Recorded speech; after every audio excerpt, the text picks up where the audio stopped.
Welcome to 247 Real Talk. I'm your host, Julian Perry, and it's a pleasure to be here with you once again for another episode of the 247 Real Talk podcast.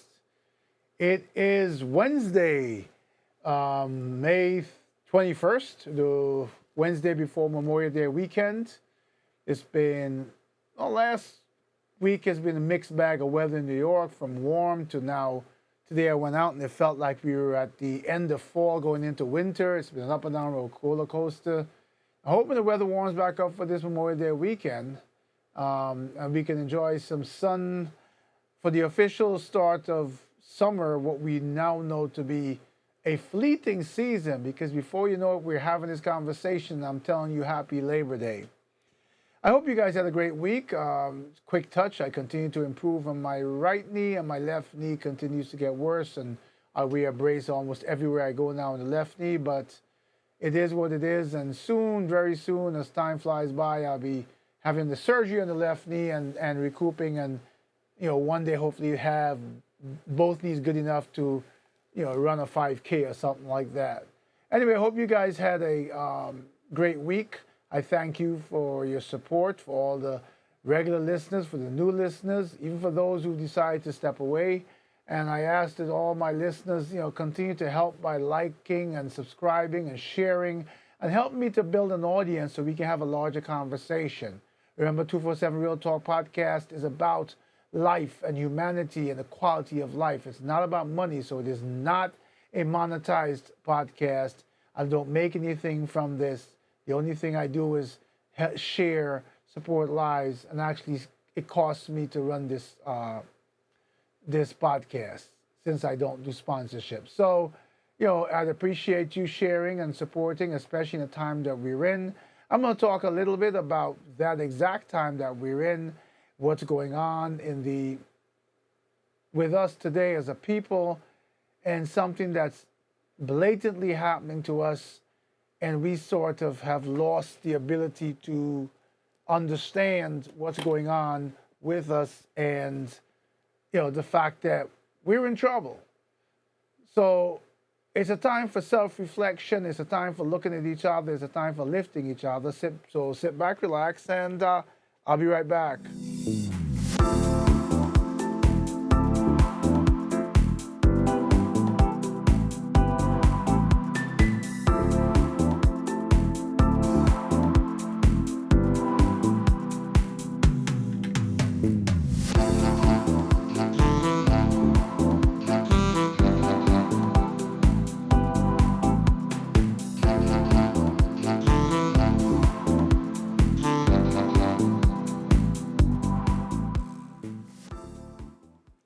All right, so I'm back. We're going to get this quick episode going, but I'm going to start it off. For many of you, from my generation, you grew up on TV shows, or at some point in your life, because when I was in my early years, there were no TVs where I lived. But when you did get acclimated to TV, you remember many of those sitcoms that we used to watch that had the satire and things today that would probably be considered inappropriate, but back then we were less uptight and we just found the humor in it. And there was a show called Cheers. It was a bar, and it was the bar that had the song, the theme song that says, I'm trying to remember the words. But it started with "Everybody Knows Your Name." It's a bar where everybody knew your name. And the different characters would walk into the bar, and it was just a joyful, it was just a really nice, funny, good feel show to watch. And there was a character by the name of Norm. And when Norm walked in the bar, everybody would say, "Norm," because everybody knew him, just like the other characters. Norm was played by George Wendt. And in the past week, I believe, George Wendt is 76 years old, finished his tour here on Earth, and passed on to his next adventure, to his next place, wherever he is after here. And so he provided us with a lot of laughter, a lot of reasons to smile. So when I think back about my years growing up and watching Cheers, I was an adult when Cheers was on, don't get me wrong, but Um, if you were around that time, then everybody knew the name Norm and George Wendt. So George Wendt, rest in peace. He brought a lot of smiles and laughter to a lot of faces. And you were part of a memorable sitcom for those of us who grew up in that time, or who lived in that time, or who were a part of that time. So I want to move on quickly to the subject of this episode. Again, it's not going to be a long one because I simply have so much on my plate these days, and I've got to move on to my next challenge. But I want to talk about what's going on in the news and the fact that it's alarming that we the people, I don't know what's going on.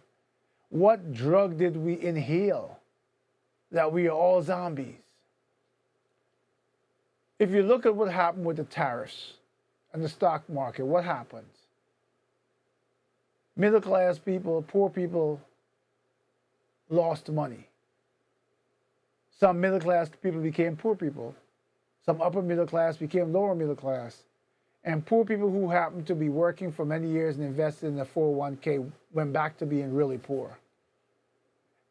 And a bunch of people, rich people, got filthy rich and bragged about how many 900 million, how many billions they made. And then we're talking about this proposed tax bill. This tax bill that will put us in a huge deficit. This tax bill that will be paid for by cuts to Medicaid and many of the services that the cross-section of the population use to live. And the ultimate beneficiary of this tax bill, proposed tax bill by the current administration would be, it's called the Beautiful Bill, will be once again the top 1%. It is crazy that people can't get past their insecurities, get past their hate, get past their blindness or the blindfolds, and for once in life create history and join in unity across race, creed, color, gender, and sexual orientation. And I say this because the people who are orchestrating this, what do I want to call it? This erasing process of history. The people who are putting us back in a place where we're going to need Rosa Parks and Martin Luther King and Malcolm X, etc., all over again, are using our own ignorance and our own selfishness and our own prejudices to create their oligarchy. While the people, the masses, fight against each other for white supremacy, against DEI, again, Republican versus Democrat, immigration, we are not paying attention to what this is really all about. When you look at how those things are playing out, a lot of them are distractions. And while people try to, in the House, try to look at individuals who are creating havoc in our government and creating all these massive distractions, there's a few at the top who are winning big time. They're distracting you to the point where you're not paying attention to the fact that they're stealing your future. They're stealing your present. They're stealing your past. They're stealing your history, not only where it comes to money, but they are rewriting your past by erasing your past. History are events that happened. But if an effort is made to erase history now so that future generations will not see what happened, then in essence they will become a generation who don't know who we are and will never know what we went through and those before us went through to get to where we are. And thus history would have been erased. It's actually possible. The way we are going, the way we are sitting, hating each other at a lower level, while the upper rich level look down on us and laugh as we fight among ourselves over the distractions they've created. And we're doing it so divisively that by the time we get our heads out to the sands, we realize that we have lost. All of us have lost. It doesn't matter whether you're a white supremacist or whatever you are, or you're gender hating or DEI hating. If you are not part of that top 1%, that filthy rich, then the impact of what's happening to the stock market, to the 401ks, to Medicaid cuts, to retirement, to Social Security will impact you just as the person next to you that you're currently fighting against. When we realize that we're looking at the level playing field, because all the things like race, creed, color, gender, all those things cease to be important to us because we've awoken one morning, or we awakened one morning and find our house is empty, find that we've been robbed during the night, except the night is the days that are going by right now. When we wake up one morning and realize that we're all struggling, no matter the race, creed, color, gender, that we all have lost, it'll be too late. When you empower people over you enough that their wealth becomes a crushing factor and a decision maker as to who survives and who does not, then you have placed them in the position to become your master again. What was slavery? Slavery, while it had the racial dynamic of blacks, blacks and whites, the concept was also universal, right? Master over servants. The same people who are touting white supremacy now, who go home and get sick and go to the doctor and use Medicaid, and go home and prepare meals from food assistance and welfare, when that assistance is gone, and the same people you revered and flew flags for and flew flags with their pictures and felt so proud because they were the same color that you are, when you realize that they don't care about you, when you realize that you were used and that your own ignorance becomes your reality, that is the point when it's too late. Because the power that they would have gathered will be so overwhelming and oppressive that the rest of your life will be distracted by the struggle to survive in an almost impossible situation. We are allowing things to happen day by day without opposition. We are sitting back and looking at our attorney generals and whatever in our different states to fight our battles for us. We're willing to call the names of different judges and different attorney generals who are individuals who are making decisions, and we support them and we chant and we cheer because they made a decision that we figured was fair. Fair as in righteous. But what else are we doing? Do we think it's enough to look at a few who are fighting the battle for the rest of us and think that's enough? I'll go back to reflection of the George Floyd incident, death, murder, whatever you call it. Because I'm not focusing on that. I'm focusing on when people decided that it was an atrocity and they decided to march. For months across this country, thousands of people marched. We had an energy, we had a will, we had a dedication to righteousness, to fairness, to justice. What has happened to us since then? I find it hard to believe that you look across this country. A few weeks ago, there were protests, peaceful protests, being held in many states.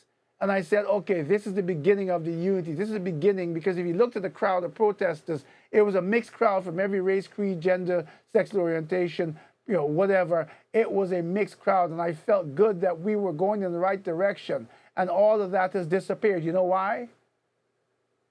Because instead of having you go out there peacefully and in numbers and masses to let them know you're watching, they distracted you by messing with your 401k.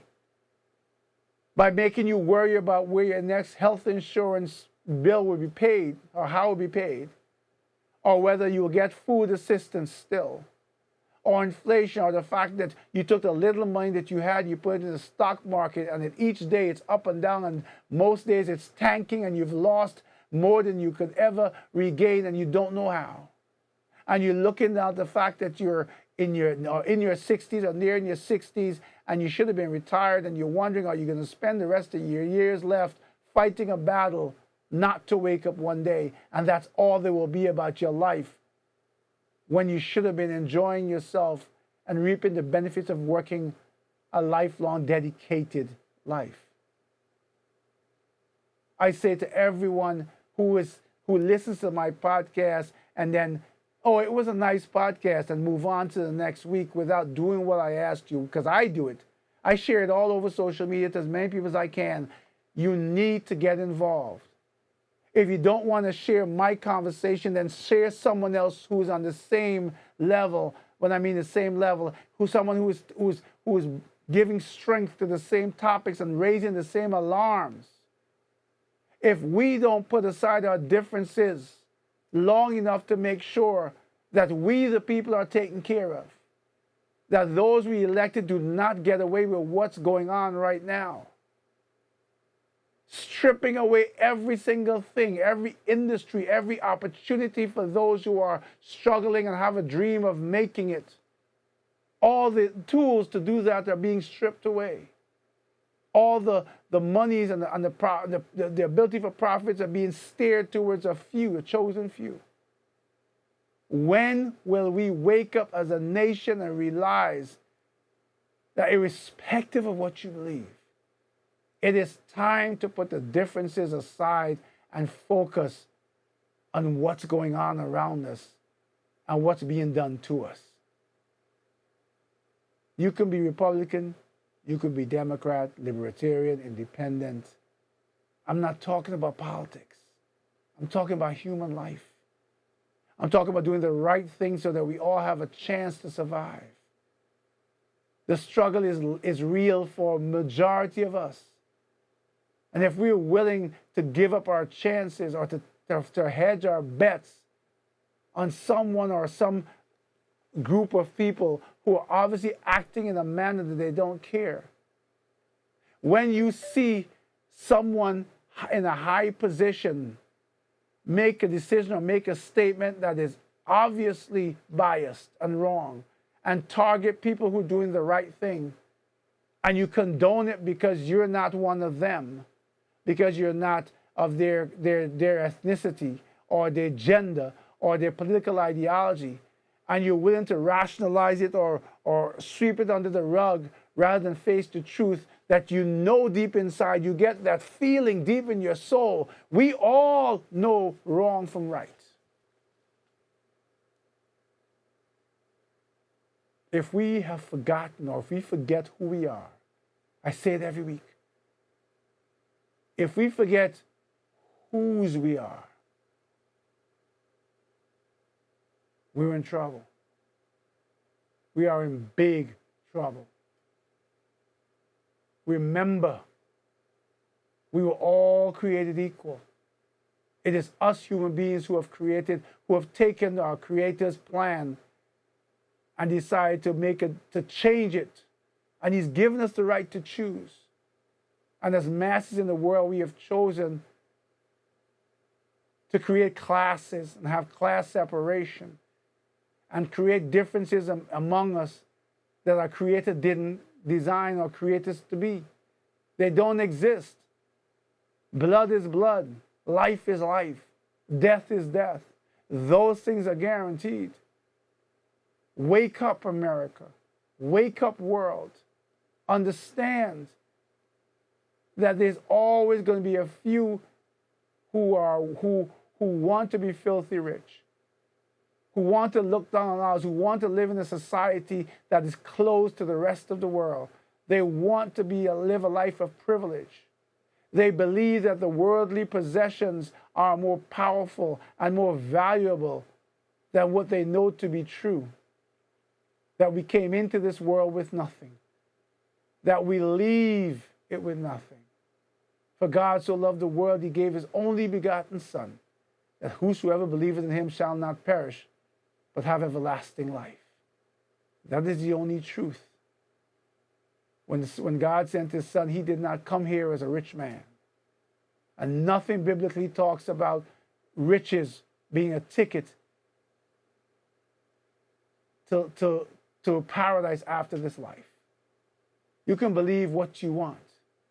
You can choose to believe that you belong to the evils and the tangibles of this life. You can choose to believe that gold, silver, money, houses, Ferraris, planes, jets, cocaine, whatever, are the keys to happiness. You could choose to believe that if you walk into a store and you can say, give me that $5 million Lamborghini, that you are living your best life, while you look down on others who are struggling to make ends meet in poverty, and then look to make yourself richer by stripping something else from those who are barely surviving. If you believe that if you're a supremacist, if you're a white supremacist, and you believe that somehow by the color of your skin that you will die differently, that you will suffer a different faith, that somehow your Creator will look upon you and say, yes, you are welcome to the kingdom of heaven because you're not black, because you're not a woman, because you were not an LGBTQI community. Think again. Wake up. You know deep down inside right from wrong. You've been blinded so long by the lies and the mirages that have been presented to you that you're believing what you know not to be true. It is unfortunate that many human beings can be swayed by simple things like prejudice and hate and money and promises, empty promises. It's time to wake up, people. We have to take care of each other regardless of race, creed, color. We have to take care of each other. We have to get to a point where we are equal. We have to get to a point where, regardless of whether you liked it or not, that Martin Luther King was a black man, that his I Have a Dream speech is a call for us, is a path for us, is an instruction to us, so that we can stand together and live the life that we all deserve and all chase and achieve, not only the American dream, but our own dreams for ourselves, for our children, and for those who have paid a sacrifice before us and paid the ultimate sacrifice with their lives. As we commemorate Memorial Day weekend, remember that right now, as we ponder upon those who lost their lives, those who died to protect this country, to protect our way of life, many of them who did courageous things are being erased from history and from being acknowledged because of the color of their skin and their gender.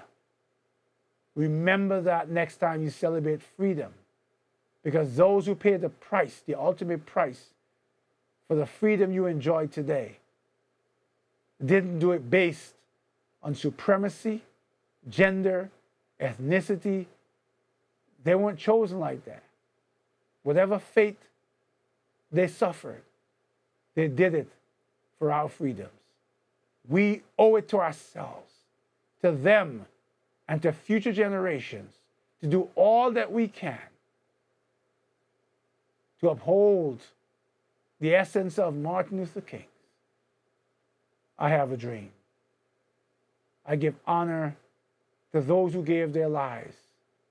All race, creeds, and color. There were many units of black soldiers, many units of white soldiers, many people who died in the battlefield, and when the bullets were flying and they were dropping dead, the bullets did not decide to leave a black man and go to a white, or leave a white and go to a black.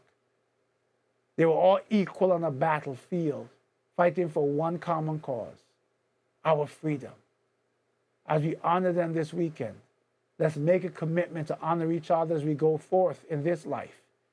Do the right thing so that we all can say that we have done our part to honor those who paid the ultimate sacrifice and to make sure that generations to come can live the life they deserve. Do have a safe weekend.